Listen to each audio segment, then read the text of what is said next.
Hello students, एक बार फिर से स्वागत है आपको आपके अपने YouTube channel SM coaching point पे। तो जैसा कि आज हम यहाँ पर स्टार्ट करने जा रहे हैं आपका यहाँ पर इस चैप्टर में आपका लास्ट मेथड है यहाँ पर आपका 8 मेथड यानी अयथार्थ अवकल समीकरण यानी नॉन एग्जैक्ट डिफरेंशियल इक्वेशन।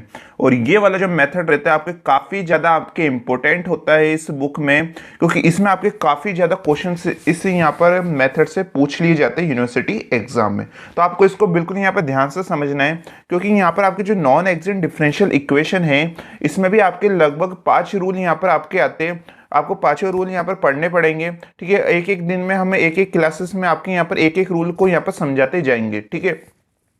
तो आज यहाँ पर आप देख सकते हैं, यहाँ पर हम स्टार्ट कर रहे हैं यहाँ पर आपका अयथार्थ अवकल समीकरण यानी नॉन एग्जैक्ट डिफरेंशियल इक्वेशन। सबसे पहले तो हमें यह समझना पड़ेगा कि यहाँ पर हमारा अयथार्थ अवकल समीकरण होता क्या है।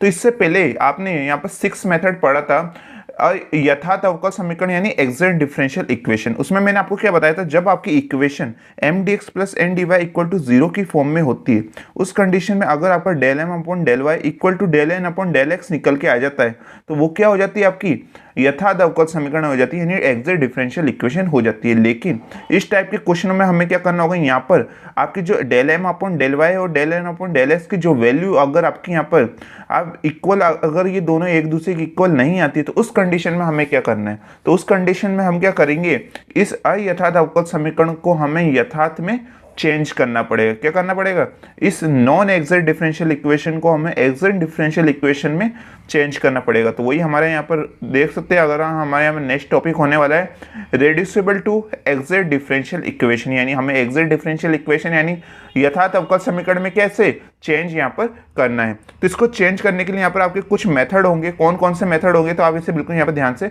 समझिएगा। तो यहाँ पर आप देख सकते हैं rules for finding the integrating factor यानी आईएफ, समाकलन गुणांक ज्ञात करने के नियम।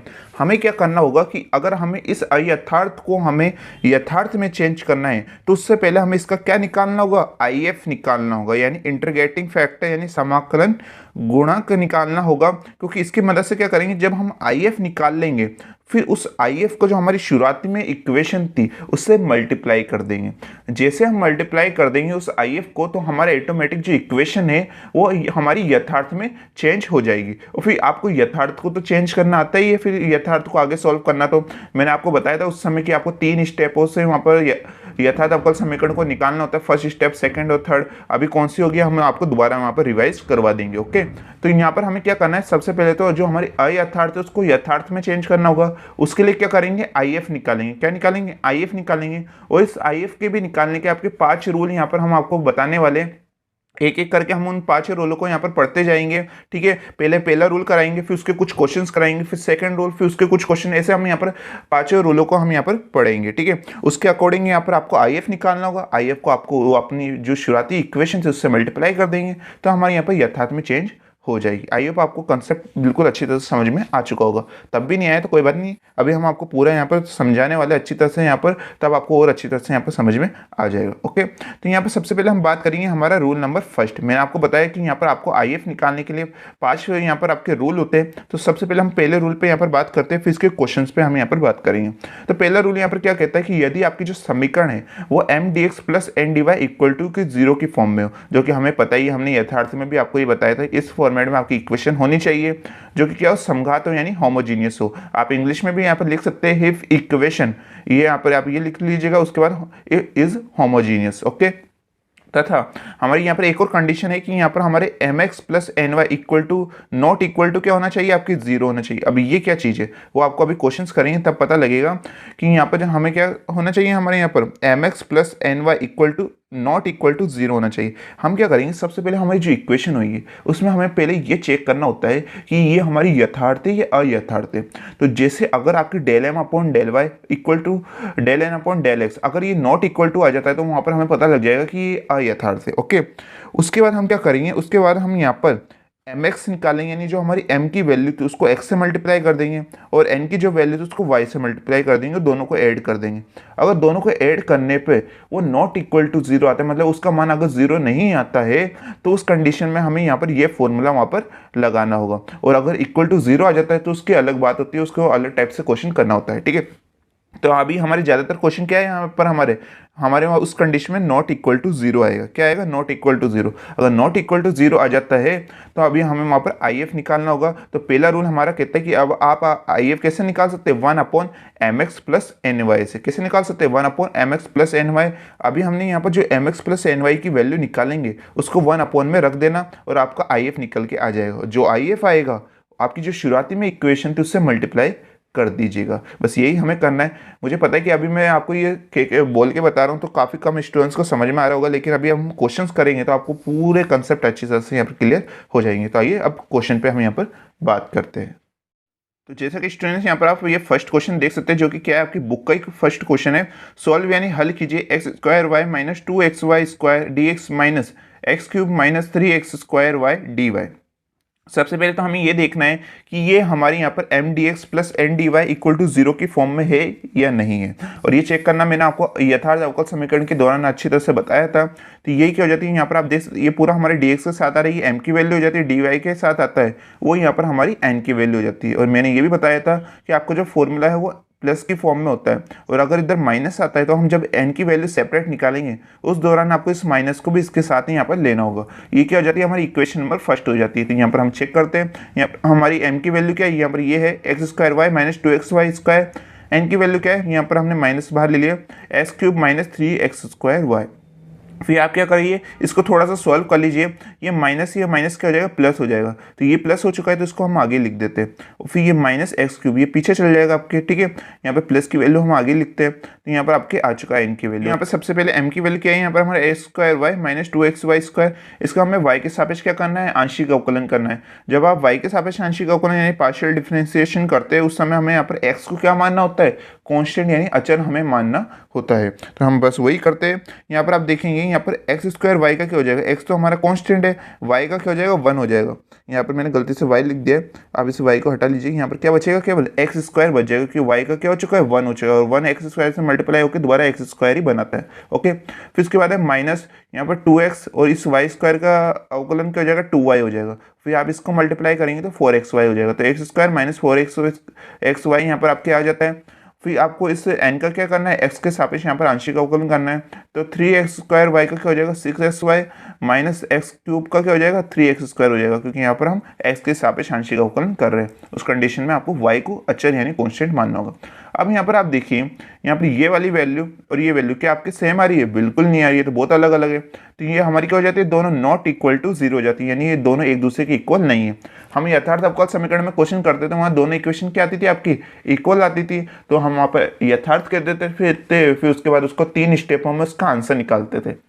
लेकिन यहाँ पर क्या हो रहा है, यहाँ पर तो आपका ये यहाँ पर अयथार्थ अवकल समीकरण बन गई, यानी नॉन एग्जैक्ट डिफरेंशियल इक्वेशन हो जाती है। अब हम क्या करना है, तो अब हमें यहाँ पर इसका क्या निकालना होगा, आई एफ हमें यहाँ पर निकालना होगा। जब आपके अयथार्थ आ जाती है यानी नॉन एग्जैक्ट आ जाती है उस कंडीशन में उसका हमें आई एफ निकालना होता है। और आई एफ का मैंने आपको फर्स्ट रूल अभी बताया है। क्या, सबसे पहले हमें ये चेक करना है कि हमारा m x plus n y not equal to क्या होना चाहिए, 0 होना चाहिए। और फिर जैसे वो पता लग जाएगा उसके बाद हमारा आई एफ का क्या फॉर्मूला रहता है, 1/mx प्लस एन वाई, वो लगा देंगे। आई एफ से आपकी जो इक्वेशन आ जाएगी, आपका आई एफ निकल के आएगा, उसको आपको किस इक्वेशन से मल्टीप्लाई करना होगा। तो यहाँ पर आप देख सकते हैं हमारी जो इक्वेशन नंबर फर्स्ट है ये दिखाई दे रही है आपको, इससे हम उस आई एफ हमारे जो अभी निकालेंगे हम इस इक्वेशन से हम मल्टीप्लाई कर देंगे। तो जैसा कि यहाँ पर आप देख सकते हैं यहाँ पर हमारी m की वैल्यू क्या आई थी, x square y minus 2xy square, और n की वैल्यू क्या आई थी, अभी मैंने आपको बताया था 3x square y minus x cube. अब हमें फॉर्मेट के अनुसार क्या करना है, यहाँ पर हमें इस m को x से मल्टीप्लाई करना है। तो इस m को x से मल्टीप्लाई कर दीजिए, क्या हो जाएगा, एक्स क्यूब वाई हो जाएगा। तो इसको x से मल्टीप्लाई करेंगे तो 2x स्क्वायर वाई स्क्वायर हो जाएगा। वैसे इस n को y से मल्टीप्लाई करना है, तो जैसे y से मल्टीप्लाई करेंगे तो 3x स्क्वायर वाई स्क्वायर और ये माइनस एक्स क्यूब वाई यहाँ पर आपका हो जाता है। फिर आपको क्या करना है, इन दोनों को ऐड कर देना है। तो इन दोनों को ऐड करिए, x cube y minus 2x square y square और यहाँ पर plus 3x square y minus x cube y यहाँ पर आपके हो जाता है। यहाँ पर आप देखेंगे ये प्लस का ये माइनस का ये दूसरे से यहाँ पर कट हो जाते हैं। और यहाँ पर आप देखेंगे ये 3 में से आपके 2 जाएगा, ये तो क्या बच जाएगा, 1 बच जाएगा। तो यहाँ पर क्या आ जाता है, एक्स स्क्वायर वाई स्क्वायर यहाँ पर आपके आ जाता है, जैसे कि यहाँ पर आप देख सकते हैं। और ये क्या आपको 0 नजर आ रहा है, बिल्कुल नहीं आ रहा है। तो ये क्या है, आपके नॉट इक्वल टू 0 है। अगर ये आपका नॉट इक्वल टू जीरो आ जाता है उस कंडीशन में हम क्या निकालते हैं, यहाँ पर आपका जो आई एफ है वो क्या आता है 1/mx प्लस एन वाई यहाँ पर आपके आता है। अब आप सोच रहे होगे कि सर आप यहाँ पर क्यों कहते हैं कि यहाँ पर ये नॉट इक्वल टू जीरो आना चाहिए, तो उसका रीजन मैं आपको बताता हूँ कि अगर यहाँ पर ये वैल्यू अगर आपकी जीरो आ जाती है mx प्लस एन वाई, तो ये क्या हो जाएगा 1/0। और आप सबको अच्छी तरह से पता है कि 1/0 क्या बना देता है, इनफाइनाइट बना देता है। तो फिर हमारा आंसर कैसा आएगा, तो इसलिए यहाँ पर आपकी ये mx प्लस एन वाई क्या होना चाहिए, नॉट इक्वल टू जीरो होना चाहिए। तो यहाँ पर हमारा ये फॉर्मूला लगा दिया है, तो mx प्लस एन वाई की वैल्यू क्या निकाली हमने, एक्स स्क्वायर वाई स्क्वायर, उसको अपॉन में रख देते हैं, तो यहाँ से हमारा क्या निकल के आ जाता है, आई एफ निकल के आ जाता है। आप सोचोगे कि अब तो हमारा क्वेश्चन फिनिश हो गया, नहीं, अभी तो आपकी शुरुआत ही हुई है इस क्वेश्चन की, क्योंकि ये क्वेश्चन काफ़ी लेंथी क्वेश्चंस होते हैं और ऐसे क्वेश्चंस आपके जो सेक्शन से जिसमें आपके लगभग 10-10 नंबर के क्वेश्चन पूछे जाते हैं उसमें काफ़ी ये क्वेश्चन पूछे जाते हैं। तो आपको इनकी अच्छी तरह से प्रैक्टिस करनी है, इनको अच्छी तरह से समझना है। ओके, तो यहाँ पर आपका आई एफ यहाँ पर निकल के आ चुका है। अब इस आई एफ को अभी मैंने बताया था आपकी जो इक्वेशन नंबर फर्स्ट थी, जो शुरुआत में हमारी क्वेश्चन था उसको हमने इक्वेशन नंबर फर्स्ट रखा था, तो उस इक्वेशन से आपको इस आई एफ को क्या करना होगा, मल्टीप्लाई करना होगा, यानी गुणा हमें यहाँ पर करना होगा। तो समीकरण 1 को आई एफ से गुणा करने पर यानी multiply equation I F, okay, into I F. Okay, यहाँ पर आप देख सकते हैं इक्वेशन फर्स्ट को हम यहाँ पर आई एफ से मल्टीप्लाई कर देते हैं, तो यहाँ पर हम बाहर रखते हैं 1/x स्क्वायर वाई स्क्वायर, और ब्रैकेट में जो हमारी इक्वेशन नंबर फर्स्ट थी उसे हम यहाँ पर रख देते हैं, ये दोनों क्या आते हैं, इक्वल टू जीरो यहाँ पर हमारे आ जाते हैं। तो जैसे कि यहाँ पर आप देख सकते हैं, जैसे हम यहाँ पर 1/x स्क्वायर वाई स्क्वायर को इन दोनों से सबसे पहले मल्टीप्लाई करना होगा, फिर आपको इस 1/x स्क्वायर वाई स्क्वायर को इन दोनों से में यहाँ पर मल्टीप्लाई करना होगा। तो हम इसे डायरेक्ट यहाँ पर लिख देते हैं, आप इसे बिल्कुल यहाँ पर ध्यान से समझिएगा। सबसे पहले क्या होगा, ये इक्वेशन आपकी इससे मल्टीप्लाई होगी 1 में, तो एक्स स्क्वायर से एक्स स्क्वायर कट जाएगा और वाई से वाई स्क्वायर कट जाएगा, एक नीचे वाई बचेगा, तो क्या आ जाएगा 1/y बच जाता है, हमने लिख दिया। फिर आता है माइनस में, फिर यहाँ पर क्या होगा 2 तो वैसा का वैसे रहेगा क्योंकि अपॉन में यहाँ पर 2 नहीं नजर आ रहा है, ठीक है, तो 2 वैसा का वैसा, एक्स से एक्स स्क्वायर कट जाएगा, नीचे एक एक्स बच जाएगा, वाई स्क्वायर से वाई स्क्वायर कट जाएगा, तो यहाँ पर कुल मिला के क्या बचेगा, -2/x यहाँ पर बच जाता है, साथ में dx यहाँ पर आ रहा है। ओके, फिर आता है माइनस में, फिर ये 1/x स्क्वायर वाई स्क्वायर को इन दोनों से भी मल्टीप्लाई कर देते हैं। कैसे करेंगे, एक्स क्यूब से एक्स स्क्वायर कट जाएगा और ऊपर एक एक्स यहाँ पर बच जाएगा।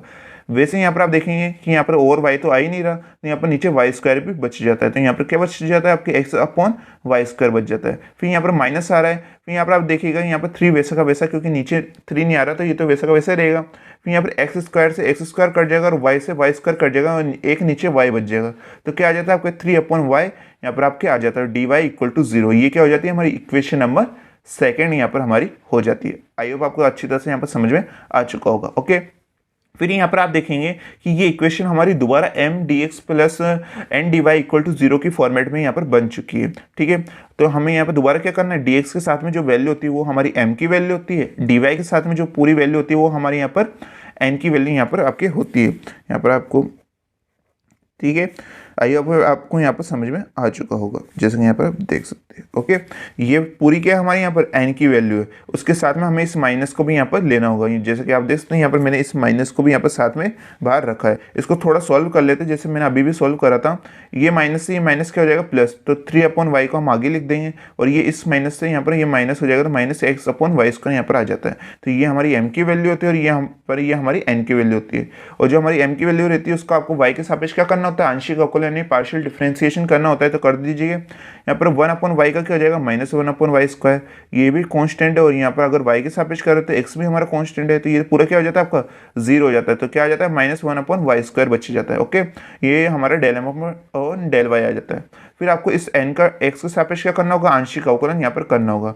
तो अगर x के सापेक्ष कर रहे हैं तो y क्या होगा, यहाँ पर हमारा अचर होगा यानी कांस्टेंट होगा, तो ये पूरा क्या आ जाता है आपका 0 आ जाता है। यहाँ पर आप देखेंगे इसका करेंगे अवकलन तो x का 1 आ जाएगा, और ये कांस्टेंट वैसा का वैसा, तो 1/y² आ जाता है, साथ में माइनस रहता है।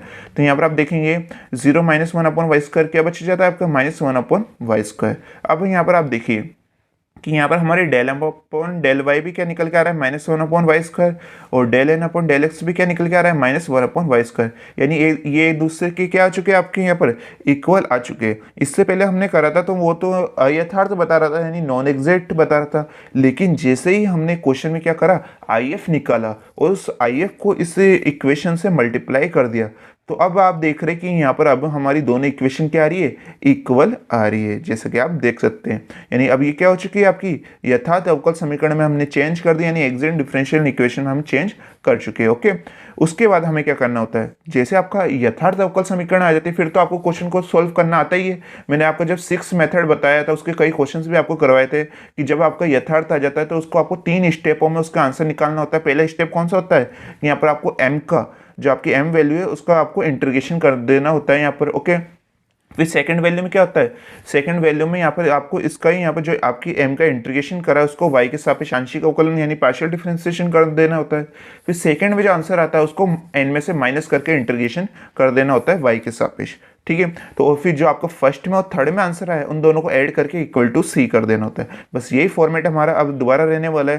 तो यहाँ पर आप इस क्वेश्चन को देख सकते हैं कि काफ़ी अच्छा क्वेश्चन रहता है, और ये जो हम आपको फर्स्ट क्वेश्चन करवा रहे हैं वो कई बार यूनिवर्सिटी में पूछा गया क्वेश्चन भी है, तो आप इसको अच्छी तरह से यहाँ पर समझिएगा। एक बार मैं आपको और बता दूँ कि अभी तो हम आपको यहाँ पर जो यथार्थ अवकल समीकरण के क्वेश्चन करा रहे हैं वो 3 स्टेपों में आपको बता रहे हैं जो हमने आपको पहले रूल से बताया था।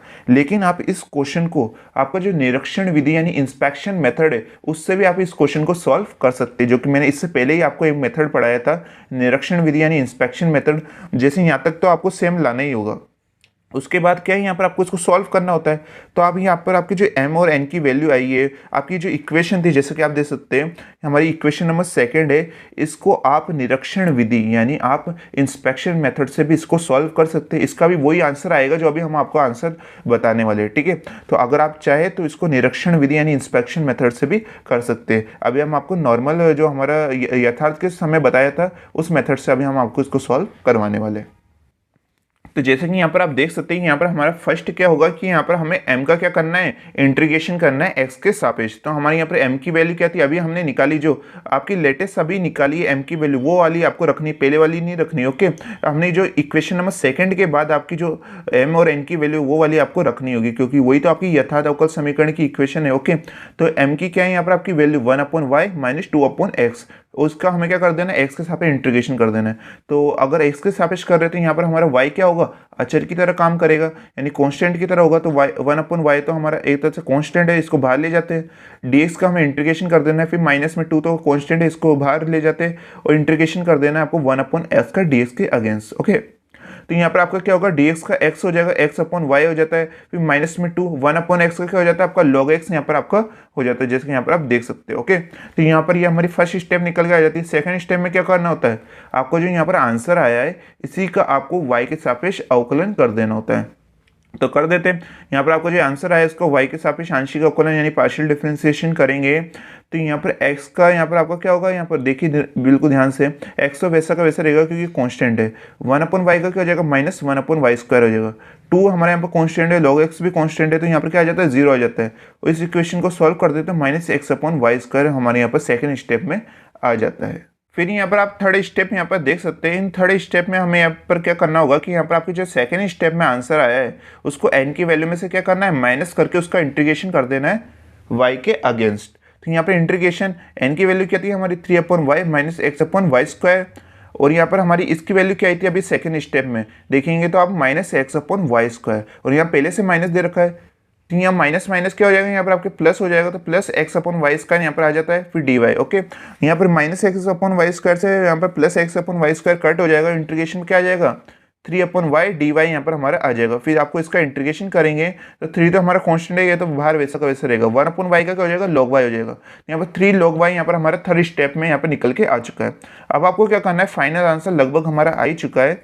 यहाँ पर हमारी जो फर्स्ट स्टेप में आंसर आया था और हमारे यहाँ पर जो थर्ड स्टेप में आंसर आया, इन दोनों को प्लस करके इक्वल टू के क्या कर देना हमें यहाँ पर, इक्वल टू सी हमें यहाँ पर कर देना, वही हम यहाँ पर करने वाले। यहाँ पर हमारा जो फर्स्ट में आंसर आया था क्या आया था आपके x/y माइनस 2 log x यहाँ पर आया था। थर्ड स्टेप में क्या आंसर आया, 3 log y आया, तो इसको हम यहाँ पर प्लस कर देते हैं, इक्वल टू सी हम यहाँ पर कर देते हैं। उसके बाद आप यहाँ पर इसको और सोल्व कर लीजिए। आप सबको अच्छी तरह से पता है कि log के आगे जो आपकी कॉन्स्टेंट यहाँ पर आपकी वैल्यू आती है यहाँ पर आपकी, तो उसको हम क्या ले जाते हैं, वो आपकी यहाँ पर वेरिएबल की ऊपर की पावर बन जाती है। तो यहाँ पर आप देखेंगे, यहाँ पर अगर हमारी 2 है तो ये x की क्या बन जाएगी, पावर बन जाएगी। आप देखिएगा तो ये क्या हो जाएगा आपके log x² हो जाएगा, जैसे यहाँ पर आप देख सकते हैं। इसको हमने इधर लिख दिया है, यहाँ पर ये माइनस log x स्क्वायर यहाँ पर हो चुका है। उसी प्रकार यहाँ पर आपके जो ये log के आगे यहाँ पर 3 है तो ये इस y की क्या बन जाएगी पावर, तो ये क्या हो जाएगा आपका log y क्यूब यहाँ पर आपके हो जाएगा, इसको हमने इधर लिख दिया है। ओके, तो ये प्लस log y क्यूब हो गया, ये माइनस log x स्क्वायर यहाँ पर आपके हो चुका है। उसके बाद आपको अच्छी तरह से पता है कि यहाँ अगर आपकी ये किसका फॉर्मूला बन जाता है, log a minus log b का यहाँ पर फॉर्मूला बन जाता है। उसके अनुसार क्या होता है, अगर आपकी equation log a minus log b की फॉर्म में हो तो उसे हम अपॉन में यानी डिवाइड की फॉर्म में लिख सकते हैं। कैसे लिख सकते हैं, यहाँ पर log जो प्लस की वैल्यू होती है उसको आपको ऊपर लिखना है y क्यूब, और जो माइनस की वैल्यू होती है उसको अपॉन में यहाँ पर डिवाइड में ले जाते हैं यानी एक्स स्क्वायर। तो यहाँ पर आपकी इस इक्वेशन में यहाँ पर आपकी चेंज हो चुकी है X upon Y plus log y cube upon x square equal to C, और ये क्या हो जाता है हमारा फाइनल आंसर यहाँ पर हमारा हो जाता है। तो आपने ये क्वेश्चन देखा, काफ़ी अच्छा क्वेश्चन था, ये बिल्कुल समझने वाला क्वेश्चन था। अभी तक आपने जितना भी पढ़ा वो एक तरह से यहाँ पर आपका इस क्वेश्चन को करने के लिए बेसिक था। तो आपने ये देखा ये क्वेश्चन काफ़ी सिंपल यहाँ पर आपके लिए हो चुका है, क्योंकि आपने जितने भी मेथड थे उनको अच्छी तरह से समझा है, इसलिए आपको ये मेथड बिल्कुल अच्छी तरह से समझ में आ चुका होगा। यहाँ पर हमें दोबारा रिवाइज करा देता हूँ कि सबसे पहले आपको एक इक्वेशन देखनी होती है, उसको देखना होता है कि ये m d x plus n d y equal to 0 की फॉर्म में है या नहीं है। अगर नहीं हो तो उसको उस रूप में चेंज कर देना होता है। उसके बाद आपको एम और एन की वैल्यू निकालनी होती है, फिर उसका वाई के सापेक्ष एम का और एन का एक्स के सापेक्ष आंशिक अवकलन कर देना है, फिर देखना है दोनों इक्वल आ रहे हैं या नहीं आ रहे। जब दोनों इक्वल आ जाते हैं तो ये डायरेक्ट हमारी यथार्थ अवकल समीकरण हो जाती है। उसके बाद आपको आंसर पता है कि कैसे करने होते हैं। और अगर अयथार्थ आ जाती है तो उसमें हमें फॉर्मूले यहाँ पर लगाना होगा। फॉर्मूले कौन से, अभी 5 रूल हम आपको बताने वाले, उस वाले रूल में आपका क्या होगा, रूल नंबर अभी फर्स्ट हमने आपको कराया, उसके अकॉर्डिंग आपको m x plus n y को नॉट इक्वल टू 0 पहले देखना होता है। अगर ये नॉट इक्वल टू 0 आ रहे हैं तो वहाँ पर 1 upon m x plus n y से आपको यहाँ पर आई एफ निकाल लेना होता है। जैसे आई एफ आ जाता है आपको शुरुआत में जो इक्वेशन है उससे मल्टीप्लाई कर देना है। जैसे मल्टीप्लाई करके सॉल्व करते हैं फिर आपको दोबारा एम और एन की वैल्यू निकालनी है। अगर आपकी एम और एन की वैल्यू का आप अवकलन करते हैं और दोनों इक्वल टू यहाँ पर आपके दोनों इक्वल आ जाते हैं तो वो आपकी क्या हो जाती है, यथार्थ अवकल समीकरण आ जाती है। फिर जैसे एग्जैक्ट डिफरेंशियल इक्वेशन आएगी फिर उससे आपको आंसर निकालना आता है 3 स्टेपों में। अभी हम आंसर निकालना, अभी हमने आपको बताया 3 स्टेपों में आपको आंसर निकालना होता है। फिर फर्स्ट स्टेप और थर्ड स्टेप को ऐड करके इक्वल टू सी कर देना होता है और फाइनल आंसर आपका आ जाता है। तो ये काफ़ी अच्छी प्रोसेस होती है, क्योंकि इस टाइप के क्वेश्चन आपके जो मेजर क्वेश्चन होते हैं उसमें काफ़ी ये पूछे जाते हैं। अब इस टाइप का हम एक और क्वेश्चन आपको कराने वाले जो कि आपकी एक्सरसाइज का क्वेश्चन होने वाला है। अभी हमने आपको आपकी बुक का एग्जाम्पल करवाया था, अब हम आपको एक्सरसाइज का क्वेश्चन करा रहे हैं जिससे आपको अच्छी तरह से यहाँ पर समझ में आ जाएगा। फिर उसके बाद एक क्वेश्चन हम आपको खुद भी यहाँ पर करने के लिए देंगे। तो अब यहाँ पर जो नेक्स्ट क्वेश्चन है इसको भी आप बिल्कुल ध्यान से यहाँ पर समझिएगा। तो जैसा कि स्टूडेंट्स यहाँ पर आप फर्स्ट क्वेश्चन देख सकते हैं, सॉल्व यानी हल कीजिए D Y upon D X question में X Y minus x square equal to Y square. जैसा कि आप यहाँ पर ये फॉर्मेट देख सकते हैं। सबसे पहले तो हमें इसको किस में चेंज करना होगा, m d x plus n d y equal to 0 की फॉर्म में यहाँ पर हमें चेंज करना होगा। इसके लिए हमें क्या करना है, सबसे पहले अपॉन में जो डी एक्स है इसको वाई स्क्वायर से मल्टीप्लाई कर देते हैं, यानी क्रॉस मल्टीप्लाई यानी वज गुणन इसका कर देते हैं। तो यहाँ पर वाई स्क्वायर डी एक्स यहाँ पर आ चुका है इक्वल टू के। उसके बाद इसको सॉल्व कर लीजिए। यहाँ पर आपकी जो वाई डी एक्स इसको वैसा का वैसा रहने देते हैं और यहाँ पर आपकी जो ये पूरा फॉर्मेट है इसको इक्वल टू के उधर ले जाते हैं। जैसे ये इक्वल टू के उधर जाएगा तो ये माइनस में चेंज हो जाएगा, minus x upon y x Y minus x square d y equal to 0 आ चुका है, जैसा कि यहाँ पर आप देख सकते हैं। उसके बाद हमें यहाँ पर आपको क्या करना होगा, इस एक्स स्क्वायर को हम आगे ले आते हैं और इस एक्स वाई को पीछे। तो जैसे यहाँ पर आपका एक्स स्क्वायर आगे आएगा और एक्स वाई पीछे चल जाएगा तो ये माइनस किस में चेंज हो जाएगा, प्लस में। कैसे हुआ, क्योंकि यहाँ पर अगर आप एक्स स्क्वायर को आगे ला रहे हैं तो ये हमने क्या करा है, एक तरह से हम आपको समझाना चाहते हैं कि यहाँ पर हमने माइनस को क्या ले लिया, कॉमन ले लिया। जैसे हम माइनस को कॉमन लेंगे तो माइनस बाहर आएगा और पहले से माइनस है तो माइनस माइनस प्लस हो जाता है। और जैसे आपने माइनस को कॉमन लिया तो ये माइनस किस में चेंज हो जाएगा, प्लस में। तो ये एक्स स्क्वायर आ चुका है और ये प्लस किस में चेंज हो जाएगा, माइनस में। तो x square minus x y यहाँ पर हमारे आ चुका है, डी वाई इक्वल टू 0। अब आपके डी एक्स के साथ में जो है वो आपकी एम की वैल्यू होती है और डी वाई के साथ में आपकी जो होता है वो एन की वैल्यू होती है। तो यहाँ पर हमारी एम की वैल्यू क्या है, वाई स्क्वायर। इसका आपको वाई के सापेक्ष इंटीग्रेशन कर देना, यानी आपको पार्शियल डिफरेंशिएशन यानी आंशिक अवकलन कर देना है। तो एम का करते तो del M upon del y, इसका क्या होता है 2y। वैसे आपको इस n का x के अगेंस्ट क्या करना होगा, पार्शियल डिफरेंशिएशन करना होगा यानी आंशिक अवकलन करना होगा। तो del N upon del x equal to x square का 2x माइनस एक्स वाई का क्या हो जाएगा, y हो जाता है। अब यहाँ देखिए कि यहाँ पर हमारी ये जो दोनों ही इक्वेशन है वो एक दूसरे के इक्वल बिल्कुल नहीं आ रही है। तो ये क्या हो जाता है, आपके यहाँ पर दोनों नॉट इक्वल टू 0 है। अगर दोनों ही नॉट इक्वल टू 0 है तो उस कंडीशन में हम क्या कहते हैं कि ये यहाँ पर आपकी अयथार्थ अवकल समीकरण होगी, यानी नॉन एग्जैक्ट डिफरेंशियल इक्वेशन यहाँ पर आपकी ये होगी। ओके, जैसे आपकी अयथार्थ आ जाती है फिर हमें क्या करना होगा, तो यहाँ पर आपकी जो m की वैल्यू थी यहाँ पर आप देख सकते हैं, इसे हम लिख देते हैं और फिर n की वैल्यू लिख देते हैं। ओके, फिर क्या करना होता है, आपकी जो m की वैल्यू थी उसको आपको x के से मल्टीप्लाई कर देना है और n की वैल्यू को y से मल्टीप्लाई कर देना है। तो जैसे हम इसको x से मल्टीप्लाई यानी गुणा करेंगे तो एक्स वाई स्क्वायर, और इसको y से मल्टीप्लाई करेंगे तो x square y minus x y square यहाँ पर आपका आ जाता है। फिर क्या करना होता है, हमें इन दोनों को यहाँ पर प्लस कर देना होता है। तो जैसे हम इन दोनों को प्लस करेंगे देखिएगा आप, x y square plus x square y minus x y square यहाँ पर आपका आ जाता है। फिर यहाँ पर आप देखिए कि क्या चीज़ें यहाँ पर हमारी कट हो रही है, तो ये भी प्लस में, ये भी यहाँ पर आपके माइनस में, तो ये एक दूसरे से यहाँ पर आपकी कट हो जाती है क्योंकि ये सेम वैल्यू है। और यहाँ पर क्या बच जाता है, हमारे एक्स स्क्वायर वाई यहाँ पर बच जाता है, यानी ये एक तरह से आपका नॉट इक्वल टू जीरो आ रहा है। अगर ये नॉट इक्वल टू जीरो आता है तो हमारे यहाँ पर आई एफ का क्या फॉर्मूला रहता है बताइए। तो यहाँ पर हमारे जो आई एफ का फॉर्मूला होता है वो होता है यहाँ पर आपके 1/mx प्लस एन वाई, और यहाँ पर अभी हमने mx प्लस एन वाई की वैल्यू निकाली, क्या आई थी आपके एक्स स्क्वायर वाई, इसको अपॉन में रख देते हैं तो 1/x स्क्वायर वाई आ चुका है। तो यहाँ पर हमारा आई एफ तो निकल के आ चुका है। जैसे आपका आई एफ निकल के आ जाता है उसके बाद इस इक्वेशन को हमें किससे मल्टीप्लाई कर देना है, इस आई एफ को इक्वेशन नंबर फर्स्ट से। तो यहाँ पर हमने इक्वेशन नंबर फर्स्ट किसको माना था, यहाँ पर देखिए, तो यहाँ पर हमने यहाँ पर जो आपकी इक्वेशन आई थी y square d x plus x square minus x y d y equal to zero, इसको हमने इक्वेशन नंबर फर्स्ट रखा था। इस इक्वेशन फर्स्ट को आपको आई एफ से क्या कर देना है, मल्टीप्लाई कर देना है। जैसे कि यहाँ पर आप देख सकते हैं यहाँ पर हमारी जो इक्वेशन नंबर फर्स्ट आई थी उसको हम आई एफ से यहाँ पर मल्टीप्लाई हमने कर दिया है। कैसे, 1/x स्क्वायर वाई था उसको हमने यहाँ पर बाहर लिख दिया और ब्रैकेट में आपकी क्या आ जाती है, इक्वेशन नंबर फर्स्ट थी इक्वल टू जीरो यहाँ पर आ जाता है। सबसे पहले हमें क्या करना है, यहाँ पर आपकी जो बाहर 1/x स्क्वायर वाई जो हमारा आई एफ है उसको इन दोनों से यहाँ पर सेपरेट आपको मल्टीप्लाई कर देना है। तो यहाँ पर आप देखिएगा यहाँ पर आपके वाई स्क्वायर है, इस वाई से कट हो जाएगा। यहाँ पर आप देखिएगा सबसे पहले हम क्या करते हैं, इनको एक साथ ही वैसा लिख देते हैं जिससे आपको यहाँ पर दिक्कत नहीं आए। आप इससे पहले भी आपने जब क्वेश्चन करा था उसमें मैंने आपको डायरेक्ट बता दिया था, इसलिए इसे हम थोड़ा सा यहाँ पर और अच्छी तरह से बता देते हैं कि यहाँ पर वाई स्क्वायर अपॉन में एक्स स्क्वायर वाई यहाँ पर आ चुका है डी एक्स में, फिर प्लस में यहाँ पर आपके एक्स स्क्वायर के अपॉन में क्या आ जाएगा, x square y d y यहाँ पर साथ में आ जाता है, फिर माइनस में एक्स वाई के अपॉन में क्या आ जाता है, x square y d y equal to zero यहाँ पर आपके आ चुका है। अब हम इनकी वैल्यू को यहाँ पर कट करेंगे तो यहाँ पर आपके क्या होगा, वाई से ये वाई स्क्वायर कट हो जाएगा, एक्स स्क्वायर से एक्स स्क्वायर कट हो जाएगा, एक्स से एक्स स्क्वायर कट हो जाएगा, वाई से वाई स्क्वायर वाई यहाँ पर कट हो जाएगा। क्या बचेगा वो यहाँ पर आपको लिख देना है। तो यहाँ पर आ जाता है आपके y upon x square d x, फिर प्लस में यहाँ पर बचता है आपके वाई 1/y, फिर यहाँ पर माइनस और यहाँ पर बच जाता है आपके 1/x। ठीक है, हम दोनों में क्या करते हैं, डी वाई को कॉमन ले लेते हैं तो बाहर d y equal to zero यहाँ पर हमारे आ चुका है। अब आप यहाँ पर देखिए कि अब हम यहाँ पर आपकी दोबारा ये इक्वेशन बन चुकी है, ये इक्वेशन आपकी इक्वेशन नंबर सेकंड हो जाती है। तो यहाँ पर आप देखिएगा कि यहाँ पर हमारी जो डी एक्स के साथ में आ रही है हमारी एम की वैल्यू हो जाती है, और डी वाई के साथ में आ रहा है वो हमारी एन की वैल्यू हो जाती है। ओके, फिर जैसे यहाँ पर एन की वैल्यू आई है तो इसको आपको वाई के सापेक्ष आंशिक अवकलन करना है, और एक्स की जो एन की वैल्यू आई है उसको आपको एक्स के सापेक्ष आंशिक अवकलन करके देखना है। अगर दोनों यहाँ पर आपके एक दूसरे की इक्वल आ जाती है तो हम कह सकते हैं कि ये यहाँ पर यथार्थ अवकल समीकरण होगी, यानी एग्जैक्ट डिफरेंशियल इक्वेशन होगी। और दोनों जैसे एग्जैक्ट डिफरेंशियल इक्वेशन हो जाएगी फिर उसके बाद आपको आंसर अच्छी तरह से निकालना आता ही है। तो जैसे कि यहाँ पर आप देख सकते हैं यहाँ पर अभी हमारी m की वैल्यू क्या आई है, वाई अपॉन एक्स स्क्वायर, और n की वैल्यू क्या आई है 1/y माइनस 1/x आई है। ओके, इस m की वैल्यू का हम y के सापेक्ष आंशिक अवकलन कर देते हैं तो y का 1 हो जाएगा, और x तो हमारे यहाँ पर कॉन्स्टेंट है तो ये वैसा का वैसा रहेगा 1/x स्क्वायर आ जाता है। यहाँ पर आप देखेंगे n का हमें x के अगेंस्ट यहाँ पर पार्शियल डिफरेंशिएशन करना है, तो इस कंडीशन में हमारे यहाँ पर x क्या होगा, यहाँ पर हमारा कॉन्स्टेंट हो जाएगा।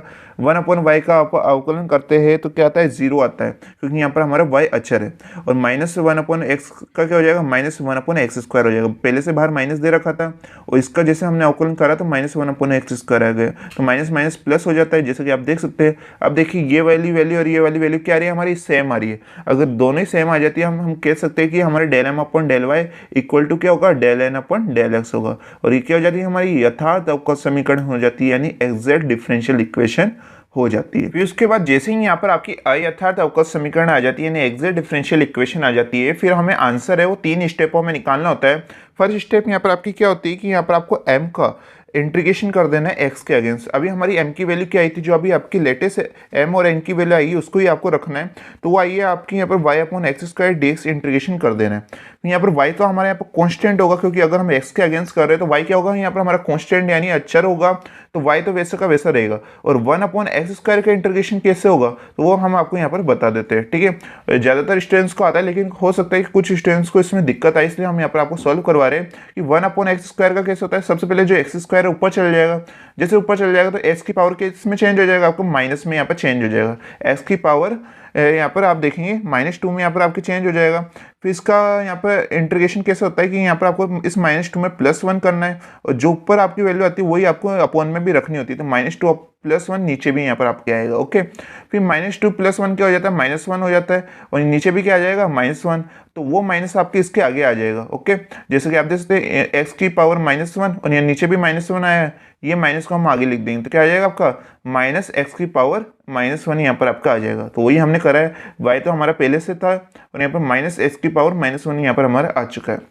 फिर इस x की पावर -1 को हम क्या लिख सकते हैं, इसको 1/x लिख सकते हैं। तो यहाँ पर आपके क्या आ चुका है, -y और अपॉन में x यहाँ पर आपके आ चुका है। आई होप आपको अच्छी तरह से यहाँ पर समझ में आ चुका होगा। अगर आप डायरेक्ट करना चाहते हैं तो यहाँ पर आप डायरेक्ट कर दीजिएगा, और किसी स्टूडेंट्स को अगर दिक्कत आती है तो इसे भी आप साइड में यहाँ पर लिख सकते हैं। ऐसे नॉर्मल इंटीग्रेशन होता है, इसे लिखने की जरूरत नहीं है, सिर्फ केवल ये समझाने के लिए था। ओके, तो यहाँ पर आपके क्या आ चुका है, -y/x यहाँ पर हमारे आ चुका है। उसके बाद हमें यहाँ पर जो फर्स्ट में आंसर आता है उसको y के सापेक्ष आपको क्या करना होता है, आंशिक अवकलन करना होता है, यानी पार्शियल डिफरेंशिएशन हमें यहाँ पर करना होता है। तो इसका कर देते हैं। यहाँ पर हमारे जो फर्स्ट में आंसर क्या है, -y/x आया है, इसका आपको y के सापेक्ष आंशिक अवकलन कर देना है। जैसे y के सापेक्ष करेंगे तो y का 1 हो जाएगा, और क्या आ जाता है आपका -1/x यहाँ पर आपके आ जाता है। अब जो यहाँ पर आप देखेंगे सेकंड में आंसर आया है यहाँ पर हमारे -1/x, इसको आपको n में से माइनस करके इसका y के अगेंस्ट क्या कर देना है, इंटीग्रेशन यानी समाकलन कर देना है। तो आइए करते हैं। यहाँ पर हमारी n की वैल्यू क्या आई थी, तो n की वैल्यू आई थी हमारी 1/y -1/x आई थी, तो उसको हम यहाँ पर रख देते हैं। और यहाँ पर इसकी वैल्यू क्या आई, अभी यहाँ पर आपकी -1/x आई, और यहाँ पहले से माइनस दे रखा है, तो ये माइनस माइनस क्या हो जाएगा, प्लस हो जाएगा। तो यहाँ पर आप देख सकते हैं, और साथ में क्या आता है 1/x dy। अब यहाँ पर आप देख सकते हैं कि यहाँ पर -1/x और +1/x एक दूसरे से कट हो जाते हैं, और क्या बच जाएगा आपका 1/y बच जाएगा, और इधर क्या आ जाएगा 0 यहाँ पर आपके आ जाएगा, dy यहाँ पर आपके आ जाता है।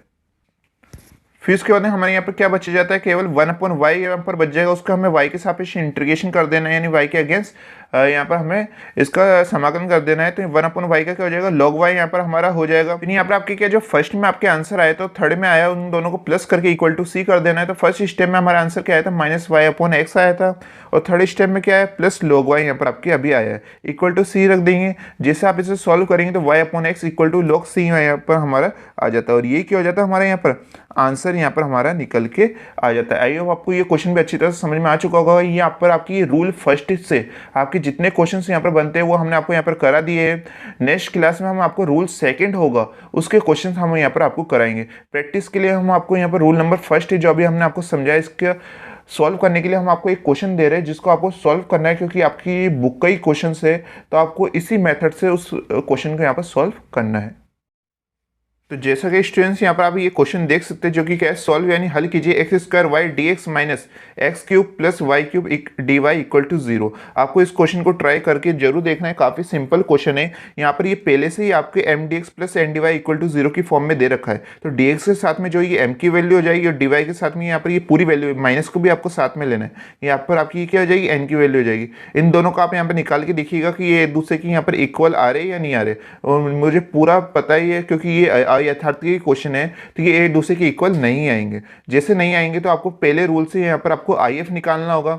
जैसे आप IF निकालेंगे इसी इक्वेशन से आपको इसको मल्टीप्लाई कर देना है जो आपका IF आएगा। जैसे मल्टीप्लाई करके सॉल्व करेंगे क्वेश्चन को, फिर दोबारा आपकी ये mdx plus ndy equal to 0 की फॉर्म में आपकी फॉर्मेट बन जाएगा। फिर दोबारा आपको m और n की वैल्यू निकालनी है, फिर दोबारा उन दोनों में चेक करना है, फिर आपकी ये दोनों एक दूसरे के क्या आ जाएंगे, इक्वल आ जाएंगे। जैसे इक्वल आ जाएंगे वो आपकी यथार्थ अवकल समीकरण हो जाएगी, एग्जैक्ट डिफरेंशियल इक्वेशन। फिर उसको आप वो आपके 3 स्टेपों में जैसे आप अभी आंसर निकालते हैं वैसे आपको निकाल लेना है। बस यही फॉर्मेट यहाँ पर आपका होने वाला है। तो आपको इस क्वेश्चन को अभी यहाँ पर इस क्लास के फिनिश होने पर आपको इस क्वेश्चन को अभी यहाँ पर ट्राई जरूर करना है। आई होप आज की क्लास आपको बिल्कुल अच्छी तरह से समझ में आई होगी। अगर तभी आपके कोई डाउट कोई क्वेश्चन रह गया तो आप हमसे कमेंट करके पूछ सकते हैं। नेक्स्ट क्लास का लिंक आपको डिस्क्रिप्शन में मिल जाएगा। और अगर आपको इसकी पूरी की PDF चाहिए तो PDF आपको हमारी PDF स्टोर पर मिल जाएगी, वहाँ पर जाके आप इसे परचेस कर सकते हैं। ठीक है, मिलते हैं नेक्स्ट क्लास में।